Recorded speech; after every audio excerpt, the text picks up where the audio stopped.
عمران خان صاحب نارمل رویہ اپنائیں۔ جب سے عمران خان کی حکومت ختم ہوئی ہے، chairman P T I Imran Khan ذہنی طور پر حالت جنگ میں ہیں۔ ماضی میں حکومتیں ختم ہونے پر سیاستدان بیک گراؤنڈ میں چلے جاتے تھے اور پیچھے رہ کر اپنی حکمت عملی بناتے تھے، تاہم عمران خان کا معاملہ بالکل علیحدہ ہے۔ عمران خان جنوری 2022 سے مسلسل جلسے اور ریلیاں کر رہے ہیں۔ اس کے ساتھ کبھی لانگ مارچ تو کبھی جیل برو طریق جیسے احتجاجی طریقے بھی استعمال کیے جا رہے ہیں۔ احتجاج کے طور پر ہی انہوں نے پنجاب اور KPK کی اسمبلیاں بھی توڑوا دیں۔ عمران خان کے انٹرویو، پوڈ کاسٹ اور دیگر ان سب سے علیحدہ ہیں۔ انٹرویو ہو یا تقریر، عمران خان ہمیشہ غصے میں دکھائی دیتے ہیں۔ ان کے دیکھا دیکھی PTI کے کارکن بھی ہمیشہ متشدد احتجاج کے لیے تیار رہتے ہیں۔ بیانات، جملوں اور الفاظ سے عمران خان یا تو الزام تلاشی کرتے ہیں یا اپنے فالوورز کو مزید اشتعال دلاتے ہیں۔ عمران خان کی عدالتوں میں پیشیوں پر بھی کبھی ہلڑ بازی ہوتی ہے تو کبھی پولیس پر پیٹرول بم پھینکے جاتے ہیں۔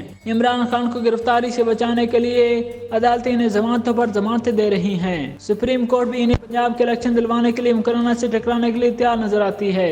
یہی وجہ ہے کہ سیاسی درجہ حرارت نیچے آنے کی بجائے مسلسل بڑھ رہا ہے۔ ان حالات کی واحد وجہ عمران خان کو قرار دیا جائے تو غلط نہیں ہوگا۔ عمران خان کے بیانات، الزامات، دھمکیاں اور قتل کیے جانے کے خیالی منصوبوں کے باعث وہ خود بھی ذہنی حالت جنگ میں ہیں اور ان کے فالوورز بھی۔ کبھی وہ حکومت کو مذاکرات کی دعوت دیتے ہیں اور 2 دن بعد ہی ان سے مکر بھی جاتے ہیں۔ کبھی وہ فوج کو مدد کے لیے پکارتے ہیں تو کبھی عدلیہ سے مطالبہ کرتے ہیں کہ حکومت کو گھر بھیجا جائے۔ یوں لگتا ہے عمران خان ابھی تک اپنی حکومت کے خاتمے کو ذہنی طور پر قبول نہیں کر پائے۔ وہ خود ہمیشہ دوسروں سے افضل، مکمل اور ناقابل شکست سمجھتے آئے ہیں اور عدم اعتماد کی تحریک میں اپوزیشن کے ہاتھوں شکست کو انہوں نے دل پر نہیں دماغ پر لے لیا ہے اور اسی غصے میں انہوں نے کئی غلطیاں کی ہیں۔ عمران خان کے لیے مناسب ہوگا کہ اگر وہ حالات کو قبول کرتے ہوئے کچھ عرصے کے لیے خاموش ہو جائیں اور دوران حکومت اپنی غلطیوں کا جائزہ لیں اور دیکھیں کہ انہوں نے حکومت ختم ہونے کے بعد